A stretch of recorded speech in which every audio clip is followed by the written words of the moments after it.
Michael, what are you doing? Oh, nothing.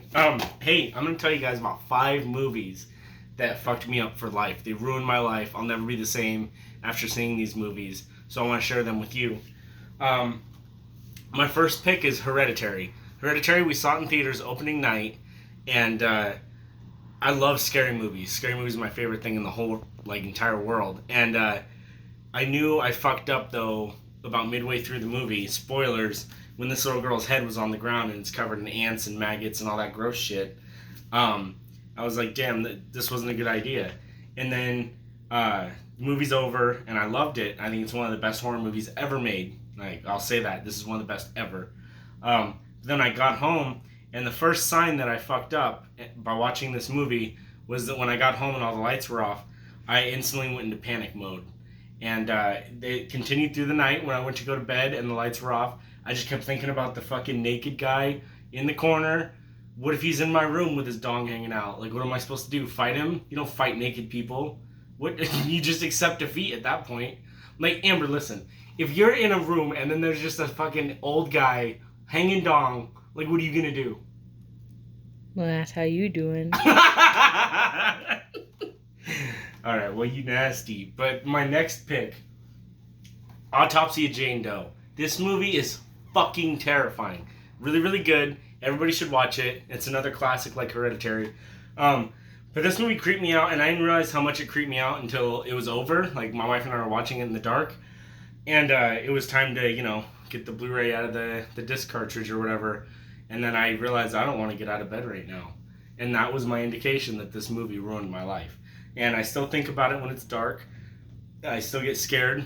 I think autopsies are fucking gross. And I'd like to thank this movie for knowing that.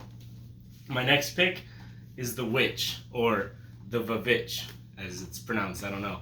But, dude, straight up, there's a crow that eats a girl's titty in this movie. What am I supposed to do with that? That's in my head forever. I can't ever recover from shit like that. There's I almost said it was a horse. It's a goat. And his name is Black Phillip. And he's an asshole. I don't know. This movie is really, really scary. I watched it in the theater with my mom. And me and my mom both agreed that we probably shouldn't talk about this movie anymore. And then I made my wife watch it one Halloween, and it ruined her life. So that's kind of just my thing with this movie, is to show it to people and just ruin their lives and relationships and stuff. It's a really nice thing I got going. Alright, and then The Exorcist, of course, everybody knows this movie tends to ruin lives. This movie's really, really scary. The first time I saw it, I watched it. I was going to just watch it with my mom because she's the horror movie freak in my family, like I am. But I was just so scared at the thought of watching this movie because it's always built up as the scariest film of all time. So then I I asked my dad if he could watch it with us because I knew he would provide levity and I wouldn't get as scared, which makes me sound like so much of a pussy being a horror movie fan. And I'm like, let me just watch this with you, Dad, because you'll make it funny. But I watched it and I just thought, wow, this is a great movie and this isn't scary at all. And then I had to go to bed, and then that's when all of a sudden that little bitch Reagan started to scare the shit out of me. I'm sure many people had the same experience when they watched this movie. It's really, really good, though. I recommend it to everybody. And the last movie that ruined my life isn't a horror movie at all. It was just one of the worst decisions that I've ever made in my entire life. And I want to share this decision with you guys. Zack and Miri Make a Porno. I got the Walmart version that's just called Zack and Miri. So what happened with this movie's really, really funny, I must say. But it's a Kevin Smith movie, and Kevin Smith is one of my all-time favorite directors.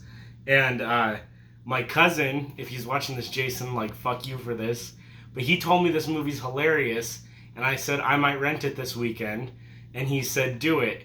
And I said, is it going to be weird if my parents are there? Is it that bad? And he said, no, it's fine. And this was the worst experience of my life, because there's literally a fucking 10-minute pornographic sex scene in the middle of this movie, and I'm just sitting there watching it with my mom and dad. And I was I don't even know how old I was, but I was old enough to watch movies.